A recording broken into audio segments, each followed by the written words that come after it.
설레고 있습니다. 사실 저희가 오전에는 아마 여러분도 아시겠지만 골프 경산에 잠깐 다녀왔고요. 거기서도 굉장히 많은 학생들이 있었습니다. 요즘에 이제 취업 시장이 생각보다 좋지는 않거든요. 여러분들한테는 안 좋은 뉴스겠지만 그럼에도 불구하고 뭐 공부하는 사람은 공부를 해야 되잖아요. 그래서 여러분들이 소프트웨어를 결국 개발자가 되신다고 할 때 어떤 부분이 중요할까에 대해서 오늘 훌륭하신 분들을 모시고 패널 토의도 하고 질문을 이따가 많이 주시기 바랍니다. 제가 우선 짧게 이 공부하는 방법이나 뭐 이런 거에 대해서 아주 빠른 속도로 좀 얘기를 먼저 드리고 이따가는 질문을 하도록 하겠습니다. 이 표는 연봉표입니다. 연봉표. 이게 이제 2020년, 21년이 소프트웨어 개발자 시장이 제일 핫할 때였었는데 그때 블라인드에서 너희 회사 연봉은 얼마니? 이거를 조사한 표예요. 그래서 이 그림의 왼쪽에 있는 회사들은 소위 말하는 잘 나가는 스타트업 서비스 회사들이고요. 오른쪽에 있는 회사들은 엄마가 이름하는 회사들입니다. 은행 뭐 이런 거죠. 그래서 한 3년 전 그때쯤부터 이제 스타트업 좋은 스타트업들의 연봉이 예전에 우리가 알던 많은 회사들 연봉을 능가하기 시작했고요. 그래서 신문에 보면은 뭐 신입한테 5천만 원 주니 6천만 원 주니 이런 얘기가 굉장히 많이 나왔었죠. 그거의 끝판왕이 직방이라는 회사입니다. 직방이 2022년 1월에 신입한테 8천만 원을 준다고 광고를 했어요. 이렇게 하면은 굉장히 많은 지원이 들어오고 회사도 드디어 자기네들이 원하는 개발자들을 굉장히 많이 뽑았을 것 같잖아요. 근데 실제로는 거의 못 뽑았어요. 저기 이제 녹색선이 신입으로 새로 뽑은 사람들 숫자거든요. 하나도 안 늘었잖아요. 저 빨간 화살표가 2022년 1월인데 실제 개발자를 더 많이 뽑았다거나 그러지 않아요. 이전이랑 거의 똑같아요. 오른쪽 끝에 있는 높은 녹색바는 저기 직방의 SDS IoT 사업부를 인수했거든요. 그때 이제 숫자가 확 는 거 뿐입니다. 이 차이는 뭐냐면은 우리 이제 그 광고랑 실제 개발자를 뽑은 거의 차이는 뭐냐면은 회사들이 원하는 신입이랑 우리가 느끼는 신입이랑 달랐다는 거거든요. 그러니까 여러분들이 대학을 마치고 회사에 지원을 하면 이제 보통 신입이라고 그러잖아요. 근데 회사가 보는 신입은 그 신입이 좀 아니었던 거예요. 그 예로 여러분들 이름 다 아는 엔모사가 경력직이 아닌 그 job description, 그러니까 모집 공고를 낸 건데요. 저기 보면은 위에는 업무를 수행하기 위해 필요한 자격 요건, 이거는 이제 반드시 있어야 되는 거고, 아래 빨간 동그라미 안쪽에 있는 거는 추가로 보유하고 있다면, 이 말이 뭐예요? 저거 없으면 안 뽑겠다는 거죠. 그러니까 추가로 보유하고 있다면 좋을 스킬셋 경험. 보면은 스프링 프레임워크, 여러분도 아마 아시는 스프링 프레임워크를 이용한 경험이 풍부하신 분. 스프링 프레임워크는 아는데 경험이 풍부하기는 쉽지가 않죠. 그 다음에 대용량을 우리가 학생 때 경험하기가 쉽지 않잖아요. 그래서 사실 이 말은 학교에서만 공부하고 숙제하듯이 프로젝트를 하고 했던 사람들, 또 부트캠프에서 무늬가 이쁜, 모양이 이쁜 프로젝트 했던 그거는 쳐주질 않는다는 의미입니다. 그래서 보통 우리가 얘기하는 대졸 신입은 거의 불가능한 우대 조건이고, 이 조건에 맞지 않으면 안 뽑았기 때문에 실제 회사들이 신입을 뭐 100명, 200명 이렇게 뽑아도요, 그러니까 우리가 얘기하는 진짜 대졸 신입 숫자가 거의 없어요. 운이 굉장히 좋아야 돼요. 운이 좋다는 건 뭐냐면은 어떤 특정 부서가 이런 일을 한 사람을 신입으로 뽑고 싶은데 그런 경력자가 아무도 없어. 근데 진짜 신입 중에 잘 봤더니 얘는 조금만 가르치면은 저기 금방 올라올 것 같아. 그래서 운이 좋아서 뽑힌 경우입니다. 그래서 여러분 선배들 중에 이제 여러분들이 진짜 가고 싶은 회사에 가셨다 그러면은 사실은 실력도 나쁘지 않았겠지만 운도 굉장히 좋았다는 거를 가정하시는 게 정상적인 생각의 틀이 아닐까라고 느껴집니다. 소프트웨어 개발자들, 그러니까 여러분들이 소프트웨어를 배울 때 제일 먼저 이제 언어나 자료 구조 이런 거를 배우시죠. 그리고 한 언어를 배우면은 다른 언어에 굉장히 익숙해집니다. 요즘에 이제 챗GPT 같은 이제 인공지능 AI 보조 도구들이 있는데 이 보조 도구들이 새로운 언어 배우는 거에 생산성을 굉장히 높여줘요. 그래서 아마 여러분들이 지금 3, 4학년 정도 되면은 적어도 두세 개의 언어를 학교에서 공식적으로 배웠을 거고요. 회사들이 쓰는 새로운 언어들, 학교에서 안 배우는 그런 거를 배우는 데는 시간이 거의 걸리지 않습니다. 그리고 프로젝트를 하면서 배워요. 회사들이 우리는 이런 새로운 프로젝트를 예를 들어 전혀 새로운 뭐 이상한 언어로 시작할 거야 라고 하면은 2달 정도 공부할 시간을 줄게 이러지 않거든요. 그날부터 그냥 개발하는 거지. 근데 이미 한 언어 그 다음에 기본적으로 컴퓨터의 여러 요소들을 알고 있다 그러면은 그런 거에 이제 시간이 별로 안 걸립니다. 그 프레임워크의 그 다음 단계에서 사람들은 굉장히 많은 시간을 써요. 그러니까 우리가 새로운 일을 하면은 그 일에 맞는 이제 프레임워크들이 오픈소스로 되게 있죠. 그럼 그 공식 문서를 보면서 또 유튜브 블로그 이런 걸 보면서 공부를 하게 되고 여러분도 아마 프로젝트를 하게 되면은 프레임워크를 공부하는데 시간을 굉장히 많이 쓰실 거예요. 그러니까 대부분 개발자들은 프레임워크를 배우는데 시간을 많이 씁니다. 그 다음에 이제 알고리즘 이슈가 있습니다. 알고리즘은 어떤 비즈니스 로직이 있으면은 이거를 가장 효율적으로, 우리 알고리즘은 그런 거잖아요. 컴퓨터를 돌리는데 돈 적게 들이면서 하는 방법을 배우는 게 알고리즘인데 그거를 이제 배우시게 됩니다. 근데 요즘 여러분들한테 더 큰 의미는 뭐냐면은 코딩 테스트라는 거를 회사들이 스크리닝에 써요. 요게 요점수가 아니면은 뽑질 않아. 그래서 알고리즘 역량을 본다기보다는 얘가 코딩을 제대로 하느냐를 보기 위해서 코딩 테스트를 하게 됩니다. 그러니까 여러분들이 아마 다들 시간을 내서 코딩 테스트, 뭐 백준이나 리트코드, 뭐 여러 가지 있잖아요. 프로그래머스 이런 데서 공부를 하실 거예요. 근데 이런 공부할 때 사실은 이제 지금 알고리즘을 스크리닝으로 사용한다는 거는 예전에 토익 몇 점이면은 무슨 뭐 대기업에 지원 가능하고 그거랑 똑같거든요. 그래서 사실 논리적인 코딩 역량을 키우기 위해서 하는 거는 여기서 얘기하는 그 우리가 보통 생각하는 그 알고리즘이랑은 조금 다른 겁니다. 어떤 회사는 그걸 되게 심각하게 보는 회사는 실제 이제 면접에서 코딩 테스트를 진하게 할 거고요. 스크리닝으로 사용하는 데는 실제 대단히 어려운 새로운 논리적인 역량이 필요하지는 않은 것 같아요. 그래서 공부하실 때 답을 빨리 보세요. 그냥. 뭐 여러 교수님들이랑 저랑 의견이 다를 수도 있는데 답을 빨리 보고 패턴을 많이 공부하시는 게 굉장히 유리하고요. 그 패턴을 외운다는 게 코드를 외운다는 게 아니고요. 이 문제가 의미하고 있는 데이터의 그림을 외우는 거예요.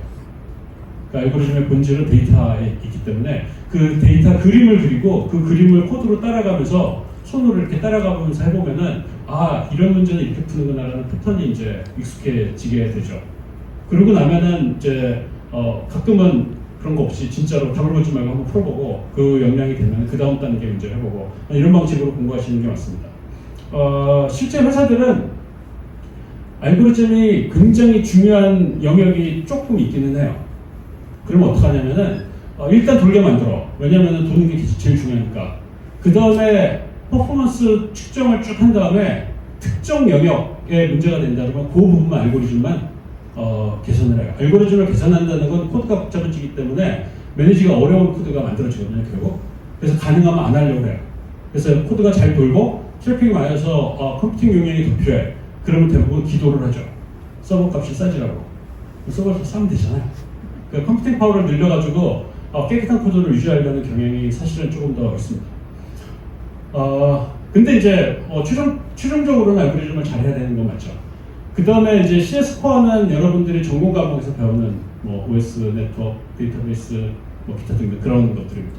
저거를 모르면은 취업이 표면적으로 가능할 수는 있어도 잘 면접에서 통과하기가 어렵고요. 그 다음에 면접에서 통과해서 개발자를 하더라도 나중에 크게 성장하기가 어려워요.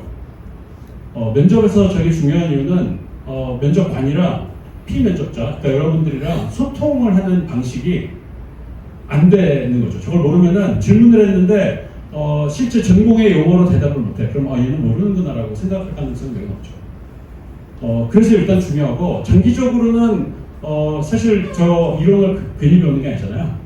이론이 굉장히 중요하고요. 시스템이 커지면 커질수록 저 이론이 엄청난 영향을 줍니다. 그래서 연봉을 높이기 위해서는 이론 공부를 굉장히 잘 하셔야 됩니다. 그 다음에는 이제 실제 도메인 데이터가 있겠죠. 내가 어떤 산업에서 소프트웨어를 할 때 그 산업의 소프트웨어 데이터, 그 산업의 데이터, 이게 이제 결국은 비즈니스 로직이나 앞에 있는 모든 거를 관장하게 되고요.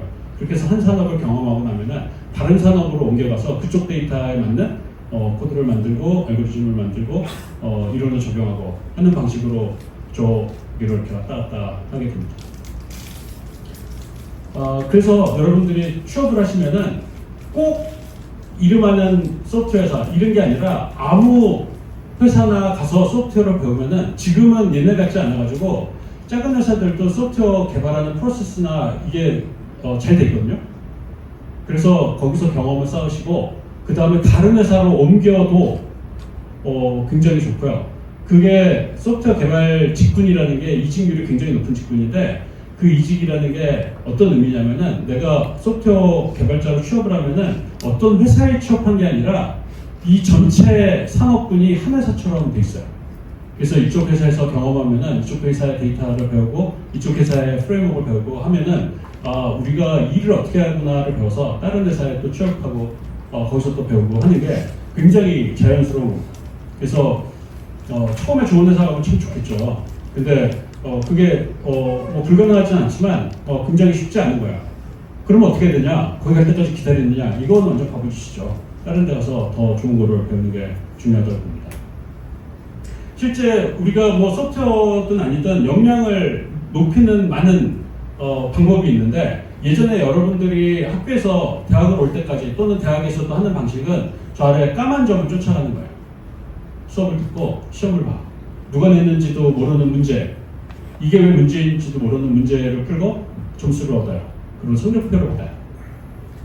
그러고 나서 느낀 점은 뭐냐면은 내가 뭘 할 수 있을까를 생각해 보면은 생각이 나는 게 별로 없어요. 역량이 증가하지 않았다는 거예요. 그런데 학교에서 수업 듣고 시험 본 거 말고 다른 거, 예를 들어 무슨 대회 나왔어. 무슨 동아리 경진대회인데 거기서 뭘 전시를 했어. 그러면은 그 문제를 우리가 생각해서 만들잖아요. 우리가 이걸 만들어야지. 그러고 다들 연락을 만들죠. 어떻게 만드는지 우리가 결정하죠. 문제를 우리가 낸 거니까. 그러고 나서 어떤 결과물이 잘하든 허접하게 만들든 내가 여기까지는 할 수 있어 라는 생각을 하게 됩니다. 그게 저 위에 있는 빨간 점으로 만들어진 그래프입니다. 하다 보면은 좀 안 되네? 그러면 좀 떨어졌다가 또 하면은 됐다가 안 됐다가 이렇게 하는 겁니다. 그러니까 여러분들이 아마 지금 여기 1학년 별로 안 계신 것 같고요. 저 고스타 포인트를 다들 지나셨을 거예요. 내가 과연 이걸 하는 게 맞나? 그러니까 몇 개를 해보니까 이게 그래도 괜찮은 것 같아 라는 포인트가 있습니다. 그 시점에 와가지고 아닌데 그러면은 빨리 그만둬야죠. 더 늙기 전에. 근데 이제 그걸 지났다고 보면은 그 다음부터는 이제 저 언덕과 골이 깊어져요. 그 말은 힘들다는 거예요. 내가 에베레스트에 가는 게 내 꿈이에요.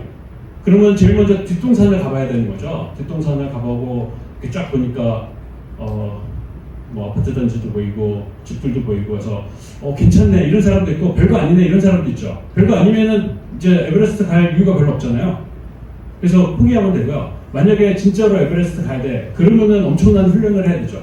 그 훈련하는 기간이 저 중간이에요.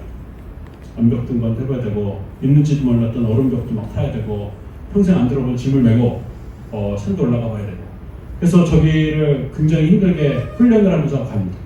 그리고 회사에 취업하는 게 저 윗선인데 회사에 취업을 하면은 세상 일이 지금은 생각보다 굉장히 복잡해요. 그래서 혼자서 못해. 그래서 다른 사람이랑 같이 일을 해야 되는데 회사에 들어가서 딱 보니까 같이 일을 해야 되는데 신입사원을 뽑을 때 어떻게 해요?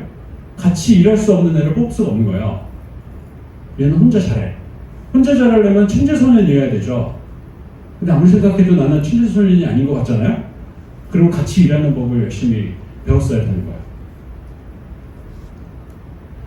그래서 이 아래 까만 점들은 정답이 이미 있는 문제를 계속 우리가 풀어왔어요. 왜 문제인지도 모르고 했던. 그러면 역량이 지식은 쌓이는데 그 지식을 어디다 쓰는지 모르는 거예요. 그러니까 자전거를 책으로 배운 거랑 똑같은 거죠. 근데 저 위에 빨간 점들은 문제가 뭔지를 내가 정의를 해. 그 다음에 그 문제를 해결하면서 배워요. 그 다음에 이 문제가 뭔지를 협업을 통해서 같이 논의를 했기 때문에 우리가 왜 이 문제를 풀어야 되고 이 문제를 어떻게 풀어야 되는지 과정을 다 배우는 거예요. 그게 이제 우리가 보는 역량이라고 하는 겁니다. 지금은 모든 학교가 프로젝트 기반으로 수업을 합니다. 그러니까 이론만 이제 하는 과목도 분명히 있지만 특히 이제 캡스톤도 하고 그 다음에 각 과목에서 소규모로 프로젝트도 하고 그 다음에 무슨 대회도 나가고 하는 그 프로젝트 베이스 러닝이라는 거를 굉장히 많이 하고 있거든요. 근데 이 프로젝트 베이스 러닝에 학생들은요 프로젝트 결과물에 굉장히 집중을 해요. 어떤 경우는 평가도 그렇게 이루어져요.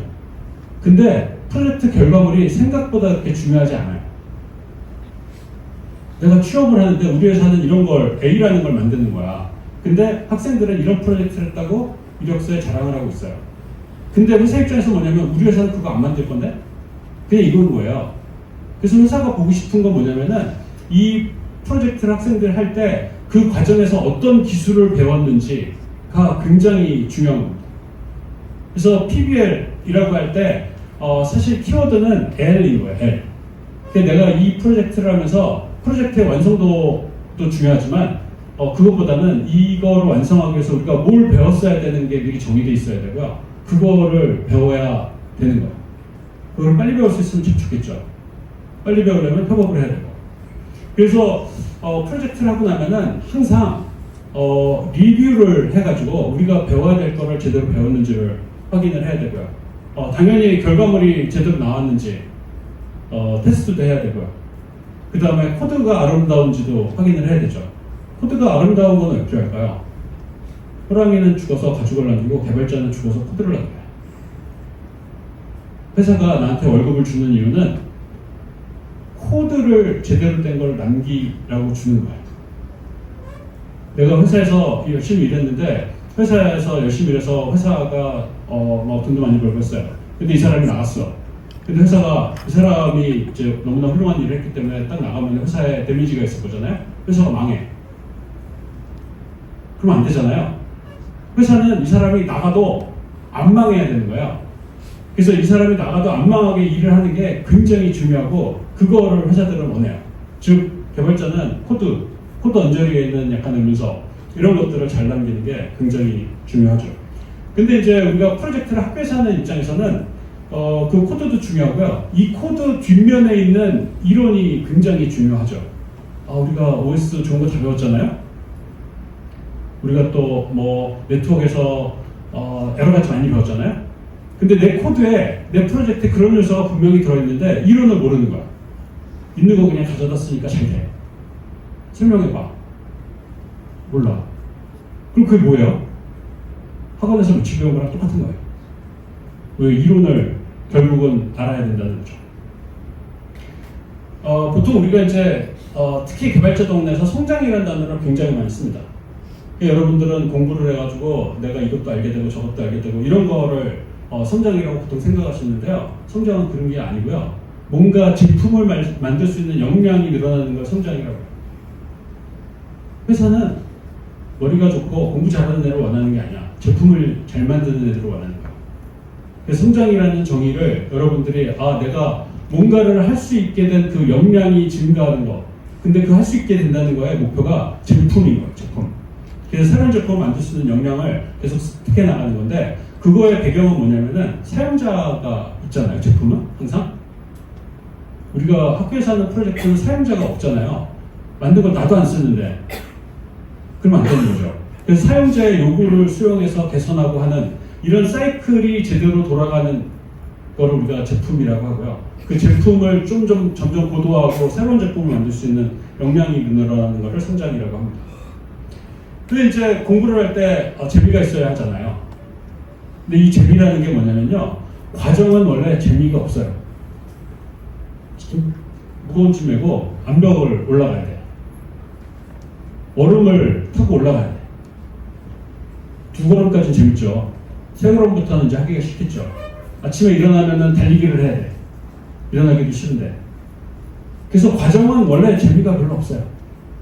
재미는 언제 생기냐면은 내가 뒷동산을 딱 올라갔는데 올라가니까 아파트도 보이지만 멀리 있는 산이 보이는데 저기는 더 괜찮겠는걸? 다음 목표가 보이는 거를 우리가 재미라고 그래요. 그래서 여러분들이 프로젝트라고 일을 할 때 목표를 잘게 쪼개는 게 굉장히 중요해요. 잘게 쪼갠다는 거는 어떤 거냐면은 뭐 여기 사용해주는 캡스톤 같은 거를 하셨거나 하게 될 텐데요. 캡스톤 프로젝트를 이제 한 학기 동안 하잖아요. 그러면은 목표를 잘게 쪼갠다는 게 어떤 거냐면은 요만큼 하고 요만큼 하고 요만큼 하고 말은 그렇게 되는데 실제 모양은 어떤 거냐면은 시작한 지 한 달쯤 지나면은 보여줄 게 있어요. 그 다음 주에 되면은 지난주보다 더 많이 된 거를 보여줘야 돼. 그러니까 보여줄 게 개선돼 나가는 거가 우리가 얘기하는 그 성장이고요. 우리가 얘기하는 재미를 계속 느끼면서 가는 거야. 잠시만 기다려서 한 달 뒤에 우리가 다 모아서 보여드릴게요. 이런 거는 재미도 없고 성장도 없는 거예요. 사실 이런 얘기를 제가 처음 하는 게 아니라 어서 들은 것 같죠? 원래 그런 거예요. 근데 안 할 뿐이지. 그래서 어떤 성취를 이루고 나서 그 다음 목표가 잘 생각나고 그 목표에 대한 기대가 있는 거를 재미라고 하는데 이 텀이 길면은 힘들잖아요. 그래서 목표를 더 잘게 쪼개는 게 굉장히 좋습니다. 협업이랑 네트워크이라는 말도 굉장히 많이 사용을 하죠. 좋은 소통, 친한 사이 이런 거 전혀 아니죠. 우리가 직업을 가지기 위해서 뭔가를 배우잖아요. 그 협업이라는 거는 냉정하게 말하면 뭐냐면요. 우리 팀이 A라는 제품을 만들고 있는데 한 사람이 나가. 그래도 그 제품이 망가지면 안 되는 거를 협업이라고 해요. 그래서 여러분들이 프로젝트를 할 때 되게 분업을 하죠. 첫날 모여가지고 우리가 이런 걸 만들 텐데 너는 뭘 맡고 너는 뭘 맡고 한 다음에 두 달 있다 만나서 조립을 해보지. 이런 식으로 일하잖아요. 그럼 우리가 철저한 분업이라고 하죠. 분업은 엄청나게 잘하는 선수들끼리만 하는 겁니다. 그리고 발표도 나눠서 하죠. 이 부분은 내가 쓰니까 내가 발표하고 저 사람이 한 걸 몰라요. 근데 포트폴리오는 전체 제목을 쓰죠. 우리가 이런 걸 만들었어요. 그러면 회사들은 이 만든 과정이랑 그 내용을 알고 싶잖아요. 뭘 만들었는지는 그렇게 중요하지가 않아. 그래서 이런 문제가 이런 너희가 이런 쇼핑몰을 만들었으면은 이런 문제가 생겼을 때는 그걸 어떻게 해결했냐고 그러면은 저는 프론트엔드여가지고 요걸 하고 백엔드는 몰라요. 그럼 어떻게 되겠어요? 도대체 뭘 한 거니? 이렇게 되는 거죠. 그것도 굉장히 잘하면 나쁘지 않죠. 그 협업이라고 하는 것은 뭐냐면은 우리 전체 문제를 내가 알고 있는 거예요. 그래서 아마 학부에서 프로젝트를 하면 얼마나 어려운 걸 하겠어요. 그러니까 코드가 또 많으면 얼마나 많겠어요. 그래서 다른 사람이 한 코드를 보고 리뷰하고 그 문제도 같이 논의하고 한다는 겁니다. 그래서 전체 만드는 거를 단계로 잘게 쪼개가지고 넘어가야 되는 거죠. 그렇게 해서 다른 사람이 어떤 역량을 가지고 있는지를 이제 코드를 보니까 알게 되잖아요. 그거를 우리가 네트워크라고 합니다. 인맥이라고. 저 사람 나랑 친해서 술도 자주 마시고 굉장히 친해요. 저 집에 있는 숟가락 개수까지는 다 알아요. 그거는 회사한테는 일도 도움이 안 돼요. 질문도 안 해요. 옛날에는 아버지 뭐 하시니 이런 것도 물어봤는데요. 지금은 그런 거에 관심이 없어요. 내가 싸가지가 있나 없나 그런 것도 관심이 없어요. 일을 잘하나 안 하나, 잘하나 못하나. 그게 중요하죠. 그래서 역량이라는 거를 아는 게 굉장히 중요하게 됩니다. 그러려면은 일을 같이 하고 코드 리뷰를 반드시 같이 하고 그 다음에 분업이 아니라 협업을 통해서 각자 할 수 있는 거와 그 결과물을 같이 리뷰를 해야 된다는 겁니다. 그러니까 회고를 잘 해야지 남들이 뭘 잘하는지 알게 됩니다. 그리고 이제 이런 문제가 있죠. 학교에서 열심히 공부하잖아요. 근데 학교는 그냥 학교인 거예요. 여러분들 등록금이 여기는 국립대학이니까 좀 싸게 했지만 보통 이제 대학생들은 한 달에 100만 원 정도씩 내는 구독 서비스가 대학교인 거예요. 근데 학교 말고 다른 구독 서비스 중에 10만 원만 낸다고 생각해보세요. 내가 월 10만 원을 내. 넷플릭스 13,000원 내잖아요? 그럼 굉장히 신경 쓰이죠. 내가 13,000원 헛되이 버리지 않기 위해서 좋은 다큐멘터리도 보고 좋은 영화도 보고 막 이래야 될 것 같은 의무감이 생기잖아요. 학교도 100만 원짜리 구독 서비스라고 생각하면은 해야 될 게 굉장히 많습니다. 그럼에도 불구하고요. 학교는 학교인 거예요. 학교는 실제 현장이랑 달라요. 우리의 진짜 고객이 있는 데가 아니야. 교수님들한테는 학생들이 진짜 고객이죠. 근데 학생들한테는 누가 진짜 고객이에요? 별로 없어요. 그래서 학교에서 하면은 한계가 분명히 있어서 밖으로 나가셔야 돼요. 학교를 그만두라는 게 아니라 학교에서도 프로젝트라면은 진짜 고객을 찾는 일을 많이 하셔야 되고요. 그 다음에 내 주변에 있는 사람들을 고객으로 만드셔야 되고요. 내 주변에서 하는 일들을 나도 같이 배워야 되고. 실제로 우리가 뭔가를 배울 때 현장을 능가하는 배움터는 없어요. 학교는 그냥 학교인 거예요. 그리고 나서 많은 학생들은 특히 소프트웨어 동네는 부트캠프가 굉장히 흥하고 있잖아요.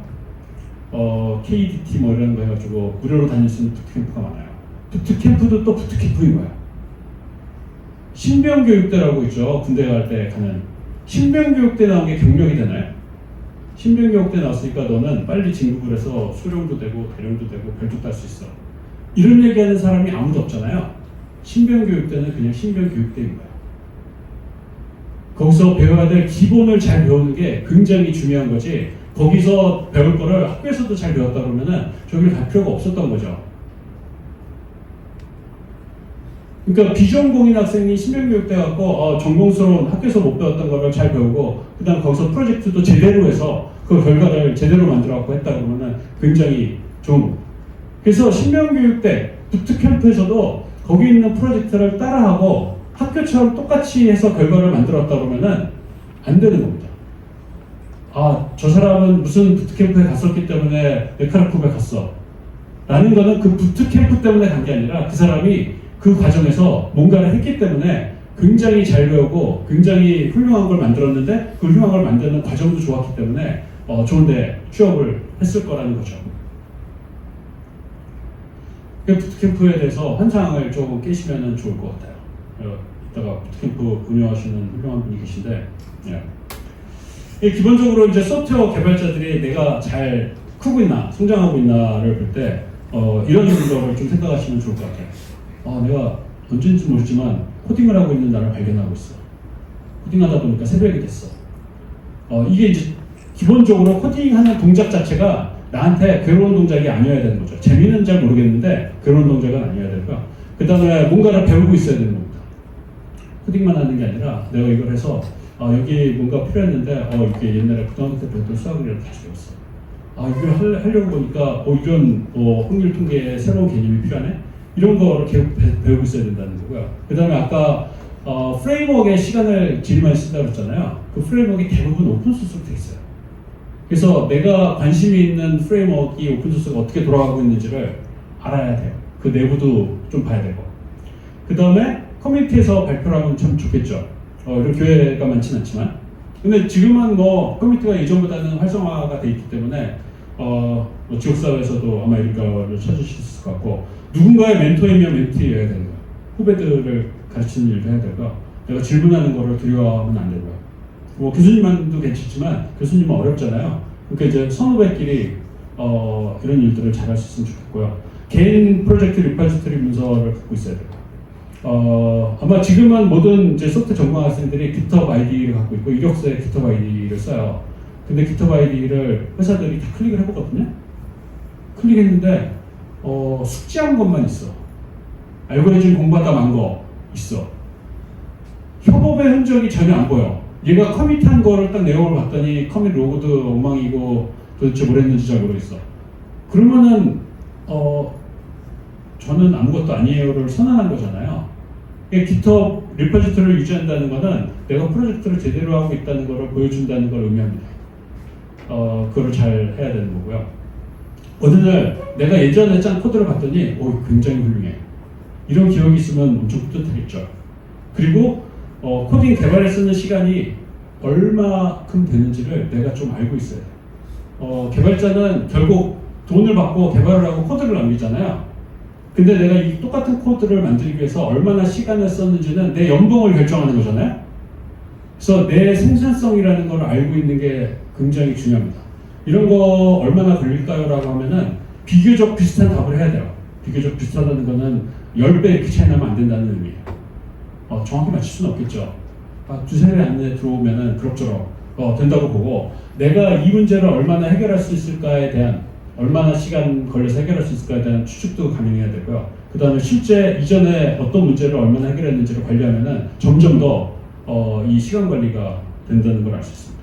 그리고 협업을 하기 때문에 프로젝트 전체 구조를 내가 설명할 수 있죠. 저쪽은 내가 안 해서 몰라요. 이러면 절대 안 된다는 거예요. 별로 크지도 않은 프로젝트에 여러분들이 캡스톤을 하고 나면 한 사람당 짤 수 있는 코드가 잘해야 몇천 줄 안 되거든요. 그 정도면은 내가 짠 코드면은 하루에 몇백 줄 정도로 그냥 읽을 수 있고요. 남들이 짠 코드도 하루에 뭐 100줄, 200줄 정도는 그대로 읽을 수 있습니다. 그 정도 시간을 안 쓰는 거는 100만 원짜리 구독 서비스를 내는 것 치고는 거의 범죄 행위에 가까워요. 그래서 다른 사람이 하고 있는 거에 대해서 신경을 많이 쓰셔야 되는 거고요. 그 다음에 이제 마지막이 제일 중요한 거죠. 모든 거의 기준이에요. 사용자가 있어요. 사용자. 단 한 명이라도. 사용자가 요구한 거를 듣고 그거를 개선하고 이거를 우리가 제품이라고 하거든요. 돈을 내든 안 내든. 그래서 이런 경험이 있고 사용자가 없으면 강제로 억지로 만들어야 되고요. 그렇게 만들어주는 툴도 지금은 많이 있습니다. 내가 백엔드를 만들어. 근데 백엔드가 유용하려면 아까 대용량 이런 걸 해야 되잖아요. 그러니까 가짜 클라이언트를 진짜 많이 만들어가지고 돌리고 이런 것들을 프로젝트에서 해보지 않으면은 아까 얘기했던 그 근처에도 못 가게 됩니다. 그래서 여러분들이 공부를 열심히 하시는 거 좋은데 전략적으로 잘 하셔야 되고요. 그 다음에 혼자서 공부하는 게 아니라 같이 공부한다는 걸 계속 느끼면서 하시면 좋을 것 같습니다. 이상 제 얘기는 마치고요. 패널 분들을 모셔서 같이 질문도 받고 논의를 하도록 하죠. 올라오세요.